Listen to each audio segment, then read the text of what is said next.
Hello everyone. You're about to hear a short synopsis of the film The Last Hours. Enjoy! 10 minutes ago, a giant asteroid hit Earth.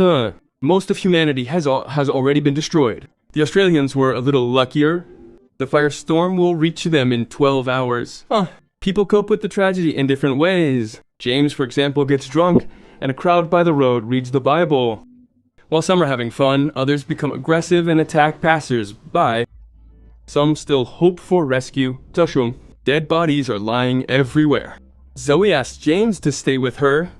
However, the man left his girlfriend and went to some party. After all, everyone decides for themselves how to spend the last 12 hours of their lives. James's path was blocked by a fence and a pile of shopping carts. Then some thug with a machete jumped into his car and ordered him to drive on. They passed a house completely covered in foil. The madman spotted a random guy, took James's keys, and jumped out of the car. He chopped the poor guy into mincemeat, and then chased James, who decided it was time to run. The maniac chased our hero for a long time, until he hid under the car. Fortunately, the butcher spotted another victim, and James finally took a breather. But then, he saw the fat man dragging a girl into his house. James was planning to simply steal his car.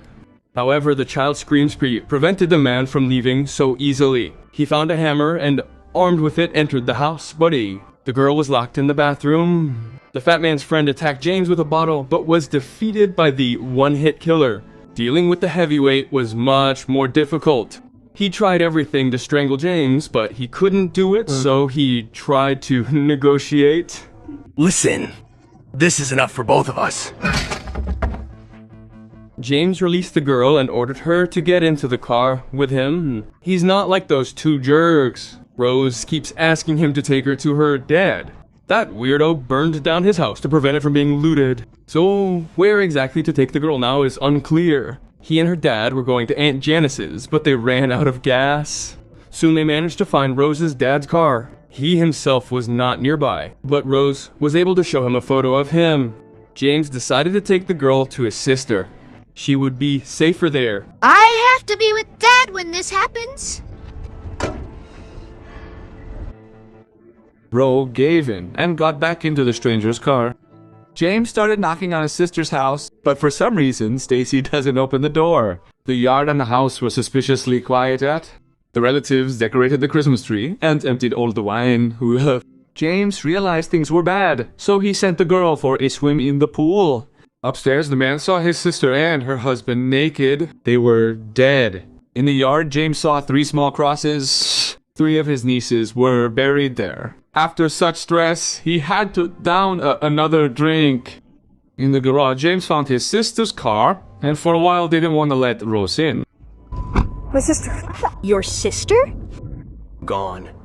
Well, now they're going to a big party together, way together. James remembered his last conversation with Zoe. For some reason, the girl wanted to meet the end of the world, a sober idea, but it would have been better to cloud her mind. Pregnant? James?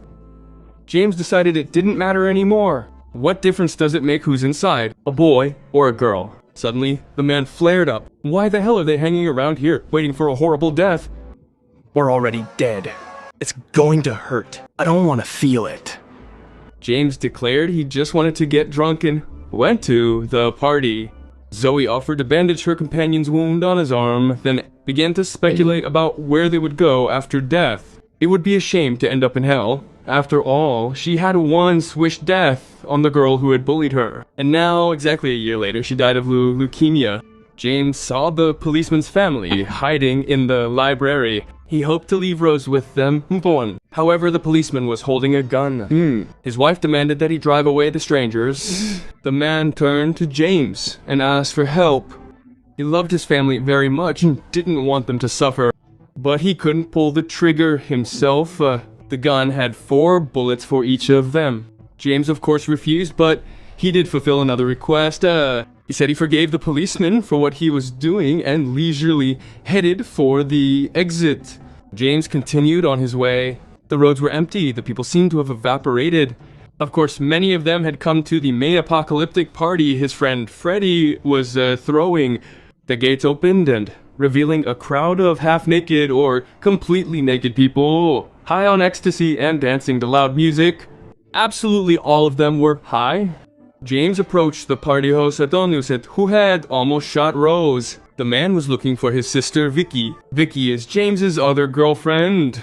Yes, our hero has 2 girlfriends. Suddenly some woman hit on Krausos. She calls her daughter Mandy. James told the crazy woman to off. Vicky attacked the man. Like everyone else here, the girl was high. She dragged James into bed, but he couldn't care less.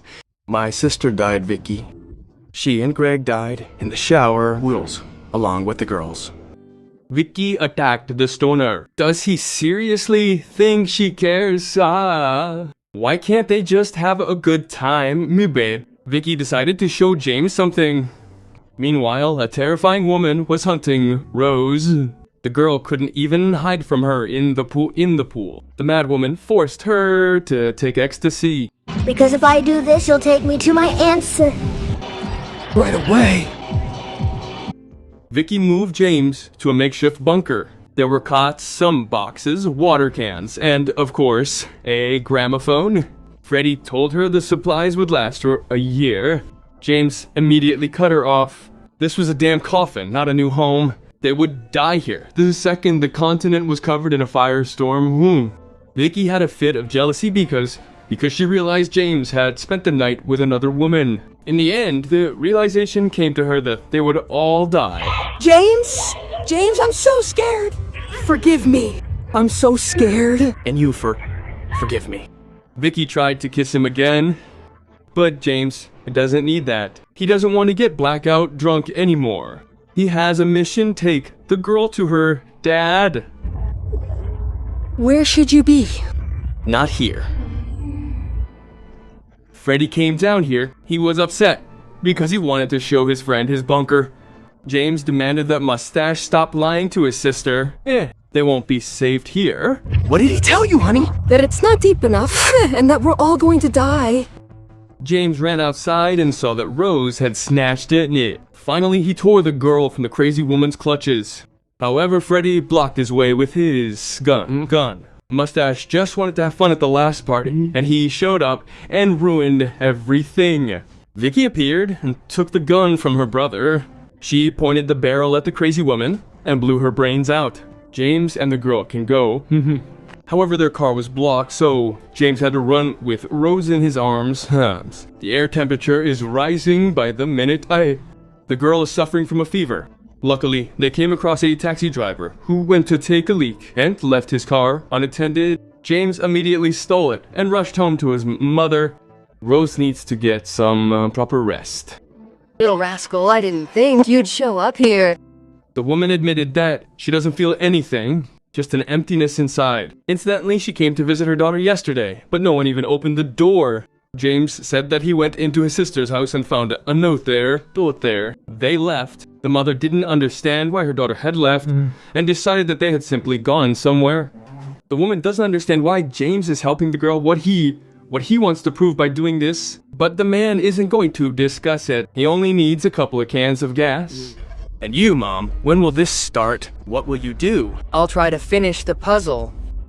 James found gas. By that time, Rose had woken up, so they could continue on their way. Good for you helping her. Mom said goodbye. Good luck with the puzzle, Mom. Southeast Asia was destroyed. Australia didn't have much time left. James asks his companion to cheer up. She doesn't want Dad to see her sad. The little one is glad that James broke up with his girlfriend. She was pretty, but not that pretty. Yeah. Weird. Finally, the couple reached their destination. They arrived at Aunt Rose's. This is where the girl's supposed to meet Dad if they got lost. However, neither Aunt nor Dad are in sight. Rose ran to check the pond. James, meanwhile, searched the area and found numerous dead bodies in the garden. Among the corpses, he found Rose's dad. Their family photo was in his pocket. James heard the girl's footsteps and hurried to stop her. You can't go there because they're dead. The little girl tried to break through, but James picked her up in his arms and pulled her aside. Rose still wanted to see the body just to be sure. Then James brought on her father's body to the clearing, giving the girl a chance to say goodbye. Rose immediately burst into tears. James said it was time to go, but Rose resisted, even biting his finger. The girl would stay with her father because he wanted them to be together when it happened. James finally realized where he should be in his last moment. The man explained that he too could have become a father. His second girlfriend was much more beautiful than the first. Then why aren't you with her? Because I ruined everything. James made a terrible mistake leaving Zoe alone. But you still have time, Rose prompted him. The friends hugged goodbye, and the man got into a taxi. The girl promised to look at James until he disappeared from view. Left alone, the man began to cry. He went back to his beloved. A frightening roar appeared in the sky. The last people on Earth had less than an hour to live. The rising heat played a cruel joke on James. The car overheated, and now he would have to run to Zoe on foot. The sky was covered with unnaturally clouds. James ran into the beach house. Zoe wasn't there, but a destructive wave appeared on the horizon, rushing toward the shore. There, standing tall, was Zoe. She didn't hide and didn't fear facing death, but she initially rejected James. The traitor had abandoned her. James hugged her anyway and professed his love. She reciprocated. The terrible roar made no more words audible. Sparks showered the lovers. It's beautiful. The last thing so finished to say before they were engulfed by a fiery wave.